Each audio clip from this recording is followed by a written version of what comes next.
Olá, meus irmãos, um bom dia, que Deus possa ricamente estar te abençoando nessa manhã de quinta-feira. Hoje é dia 4 de junho de 2020. Que as bênçãos do Senhor possam repousar sobre a tua casa. Amados, eu venho compartilhar nessa manhã com muita alegria sobre gratidão. Gratidão para com o Senhor. Sermos gratos a Deus. Eu acredito que nós só podemos ser gratos a quem nós conhecemos, ou pelo menos sabemos o que podemos atribuir a essa pessoa. Você concorda comigo? Você pode ser grato a alguém sem saber o que essa pessoa fez por você, sem conhecer essa pessoa? Acredito eu que não. Gratidão é algo que nós expressamos a algo que nós recebemos de alguém. E por isso somos gratos a esse alguém. O apóstolo Paulo, quando ele escreve a sua carta à igreja que estava na cidade de Éfeso, e ele escreve essa carta bem exclusivamente para a igreja de Éfeso, porque logo no primeiro versículo ele diz: Paulo, apóstolo de Cristo Jesus, pela vontade de Deus, aos santos e fiéis em Cristo Jesus que estão em Éfeso. Então, Paulo ele inicia essa carta direcionando para a igreja, aos santos e fiéis que estão em Cristo Jesus. Então ele inicia logo falando para aquela igreja. E ele é um apóstolo da parte de Deus, da vontade de Deus, ele deixa bem claro. E com isso eu queria também trazer um entendimento que Paulo era alguém que perseguia a igreja. Ele estava na viagem na cidade de Damasco, com a intenção de perseguir a igreja. E lá ele leva um tombo do cavalo, onde o Senhor Jesus fala com ele, se apresenta a ele e diz: Saulo, Saulo, por que me persegues? E naquele exato momento, Saulo é visitado pelo Senhor. Ele levanta dali cego e ele vai precisar da provisão de Deus para ser restabelecida a sua visão e caminhar como esse apóstolo que nos escreve essa carta, após todo esse acontecimento.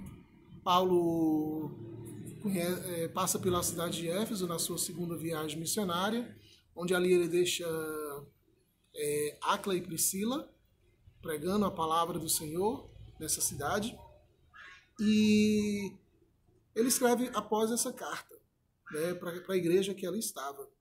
E ele escreve deixando bem claro que foi o ministério dele dado da parte de Deus. Foi Deus quem o atraiu. Foi Deus quem se apresentou a ele. Foi Deus que o comissionou a ser esse apóstolo. Então, a primeira coisa que eu vejo aqui é a soberania de Deus sobre a vida de Paulo, conduzindo seus passos, a sua vontade, sendo conduzida pela vontade de Deus. Então, e a carta é escrita justamente para a igreja. E ele deseja que a paz da parte de Deus e do Senhor Jesus seja sobre essa igreja. Paulo, depois disso, ele vai entrar até o verso 14, falando sobre a importância de bendizermos o Senhor. Ele vai deixar claro para mim, para você, para os ouvintes daquela época, dessa cidade, os irmãos que estavam nessa cidade, ele vai mostrar para esses irmãos que é necessário que Deus toque no coração desses homens, é necessário que haja o mover da graça de Deus, para que a vida desses homens seja tocada pela graça.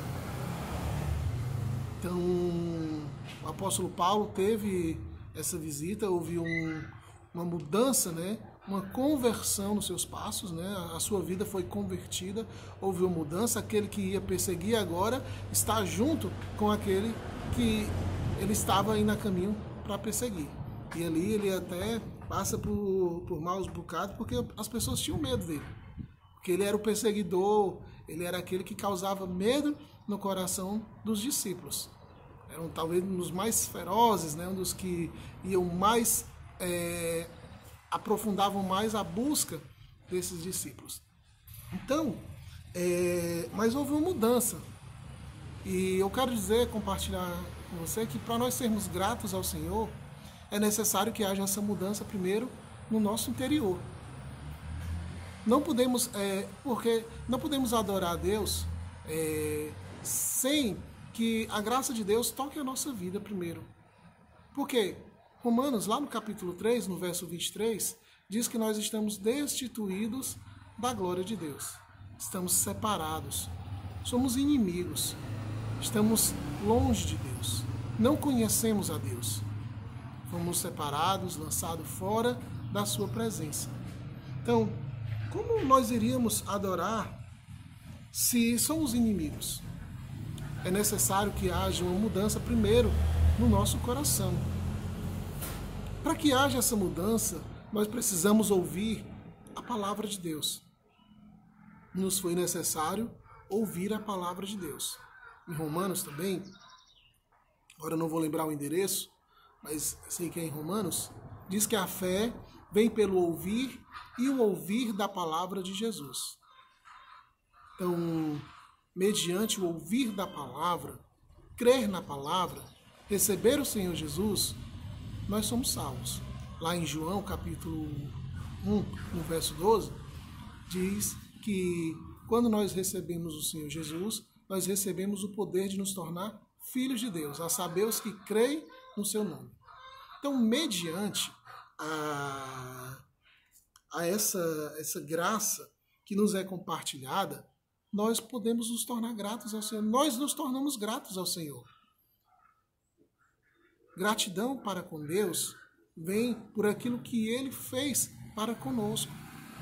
Eu vejo muitas pessoas que caminham como se Deus fosse apenas o Deus da hora do milagre.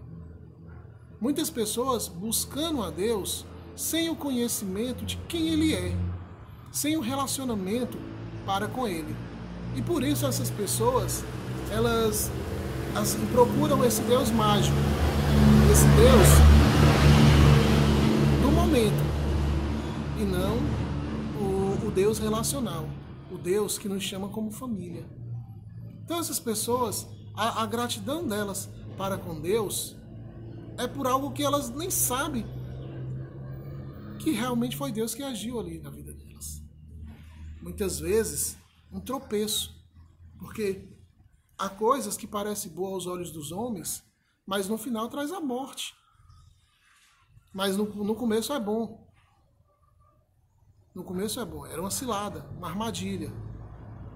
Então, muitos homens, eles caem nas armadilhas do inimigo, achando que é da parte de Deus, porque é bom no primeiro momento, porque está tranquilo, porque nada está lhe acontecendo, mas lá no final vai vir a seta que vai trazer a morte, que vai trazer o mal.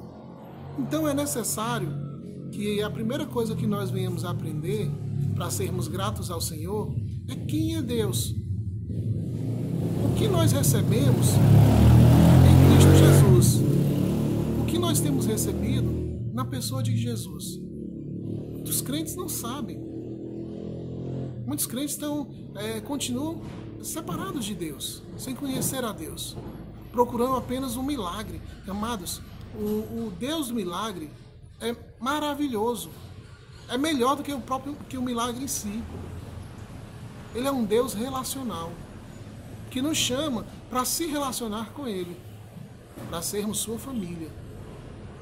E não apenas para ser um agente de mágica, um agente que quando estamos desesperados, aflitos, corremos e clamamos: oh meu Deus, faz isso por mim, oh meu Deus, ajuda.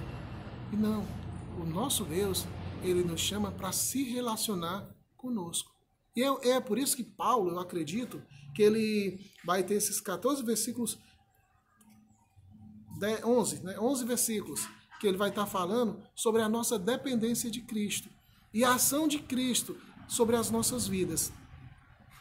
Ele inicia o verso 3 dizendo: bendito seja o Deus e Pai do nosso Senhor Jesus Cristo, que nos abençoou com todas as bênçãos espirituais nas regiões celestiais em Cristo. como também nos elegeu nele antes da fundação do mundo, para sermos santos, irrepreensíveis diante dele em amor, e nos predestinou para si mesmo, segundo a boa determinação de sua vontade, para sermos filhos adotivos por meio de Jesus Cristo, para louvor da glória da sua graça, que nos deu gratuitamente no amado. Nele temos a redenção, o perdão dos nossos pecados, pelo sangue, segundo a riqueza da sua graça, que ele fez multiplicar-se para conosco em toda sabedoria e prudência, e fez com que conhecêssemos o mistério da sua vontade, segundo a sua boa determinação que nele propôs, para a dispensação da plenitude dos tempos, de fazer convergir em Cristo todas as coisas, tanto os que estão no céu como as que estão na terra.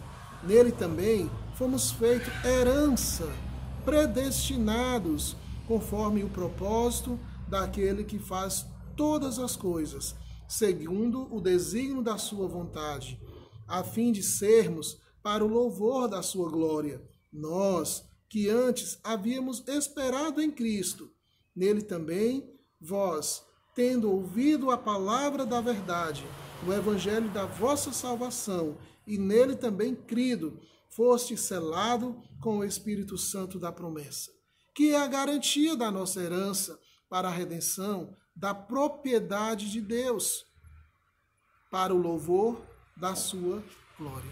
Amados, eu compartilho com meus irmãos que a nossa salvação aconteceu, para nós foi por um acaso. Foi por um acaso que você conheceu aquela pessoa que falou para você do Evangelho. Foi por um acaso que você foi na casa de alguém e lá ouviu a palavra. Foi por acaso que Paulo estava seguindo viagem junto a Damasco para perseguir a igreja e o Senhor Jesus ali lhe aparece e fala o seu coração. Foi por um acaso. Vai ser por um acaso que Deus vai tocar em vidas. Porém, para Deus, não é por um acaso. É determinação da sua vontade. O propósito de Deus está ali simplesmente se cumprindo. Para nós que estamos presos na nossa história, na nossa época, está acontecendo. Aconteceu. Foi algo que nós não determinamos. Foi algo que nós nem queríamos muitas vezes. Nós até reprovávamos muitas vezes algumas das atitudes que agora nós praticamos. E até exaltava algumas das atitudes que hoje nós reprovamos. Porque estávamos separados de Deus. Éramos inimigos de Deus. Buscávamos as nossas próprias realizações pessoais, os nossos propósitos de vida. E o Senhor mudou a nossa história quando Ele se apresenta a nós. Ele muda a nossa vida, o nosso destino ali é transformado. Nós não estamos mais andando segundo as inclinações das nossas paixões, da nossa carne, mas a partir desse momento nós andamos segundo a vontade de Deus. O que Deus tinha determinado lá na fundação dos tempos, agora se cumpre na minha vida, se cumpre na tua vida, se cumpriu na vida do apóstolo Paulo. E Paulo está mostrando para essa igreja que tudo está dependendo de Deus. E que essa igreja ela deve ouvir a palavra de Deus e submeter-se. Porque mediante essa submissão ao Senhor Jesus, se cumpre em nós a salvação que o Senhor determinou. Somos salvos não por méritos nossos, não por atitudes que nós tomamos, mas pela atitude do Senhor em nosso favor. Olha o que diz aqui no verso 13. Nele também vós, tendo ouvido a palavra da verdade, o evangelho da vossa salvação, e nele também crido, foste selado com o Espírito Santo da promessa. Então, quando ouvimos a palavra do Senhor, e o nosso coração é aberto pelo Espírito Santo de Deus, o próprio Senhor nos transforma. Ele muda a disposição do nosso coração, das nossas vontades. E por isso nós podemos ser gratos a Deus, pelo que Ele é, pelo que Ele fez e pelo que Ele faz. Porque Ele continua no controle. Ele é o Deus que promoveu a nossa salvação em Cristo, mas Ele é o Deus que continua no controle da nossa história. Ele é o Deus que nos garante a vitória. Romanos no capítulo 8 vai dizer que nenhuma condenação mais há sobre nós, que estamos em Cristo Jesus. Que em todas as coisas nós somos mais do que vencedores. Em Cristo Jesus. Então, Ele é o Senhor que nos atrai para a salvação e Ele é o Senhor que nos conduz. Em Gálatas, o apóstolo Paulo vai dizer: aquele que começou a boa obra em vocês irá terminar. Porque nós continuamos sendo homens falhos. Porém, homens que têm no Senhor Jesus a sua salvação. E por isso temos gratidão. Gratidão a Deus. Porque pelos méritos de Cristo nós fomos salvos. E pela ação do Espírito Santo em nossas vidas, nós vamos negando a nossa própria vontade, submetendo ao Senhor o nosso ser, que é o nosso culto racional. Oferecendo ao Senhor o nosso ser, que é o que está lá em Romanos, no capítulo 12, quando o apóstolo Paulo, escrevendo a eles, ele diz: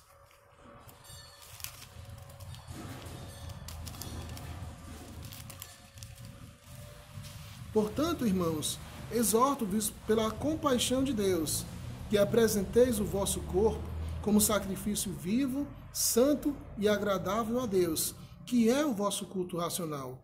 E não vos amoldeis ao esquema deste mundo, mas sede transformado pela renovação da vossa mente, para que experimenteis qual seja a boa, agradável e perfeita vontade de Deus. Então, mediante essa ação do Senhor sobre as nossas vidas, por intermédio de Cristo Jesus, por ação do Espírito Santo, nós somos gratos ao Senhor. Isso é gratidão a Deus. Quem é grato a Deus? Aquele que o conheceu, aquele que teve sua vida transformada e continua sendo transformada até a vinda do Senhor, ou até o nosso chamado a Ele. Então, hoje desejo expressar para você essa gratidão. Gratidão não por um milagre, por uma ação que Deus possa fazer, mas pelo que Ele já fez. Por quem Ele é. Pela essência que Ele se apresenta nas Escrituras, revelando a ação de Cristo Jesus em nosso favor. Alto preço Ele pagou ali por nós. Alto preço. Sofreu grandes dores. Se entregou naquela cruz. Mas ao mesmo tempo ressuscitou ao terceiro dia. E nos garante, como diz aqui, quando fala dessa promessa no verso 14, Ele que é a garantia da nossa herança para a redenção da propriedade de Deus para o louvor da glória. Então, em Cristo Jesus, essa propriedade é restituída ao verdadeiro dono. Nós que outrora andávamos nos nossos delitos e pecados, fazendo a nossa vontade, pecando contra Deus, inimigos de Deus, fomos restaurados e voltamos ao encontro com Deus. Que para nós foi assim, mas que para Deus Ele nunca nos perdeu. Ele permitiu o teu caminho. Mas já está na agenda dele o teu chamado, o propósito que Ele tem sobre a tua vida. Querido, como não ser grato? Quando para mim estava impossível todas as chances de salvação. quando meus esforços nunca me levaria ao altar de Deus. Estava separado de Deus. Como hoje não ser grato ao Senhor? Como hoje não expressar essa gratidão, essa alegria que eu tenho da vida, que jorra de dentro de mim?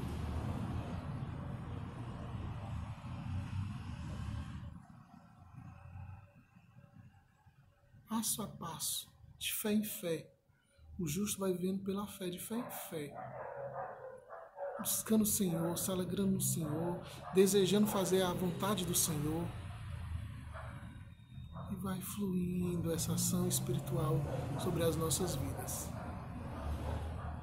Vamos conhecendo os propósitos de Deus para as nossas vidas. Aqui mesmo em Efésios, no capítulo que nós lemos, capítulo 1, olha o que ele diz no verso 4, né? Como também nele nos elegeu antes da fundação do mundo, para sermos o quê? Santos, irrepreensíveis diante dele em amor.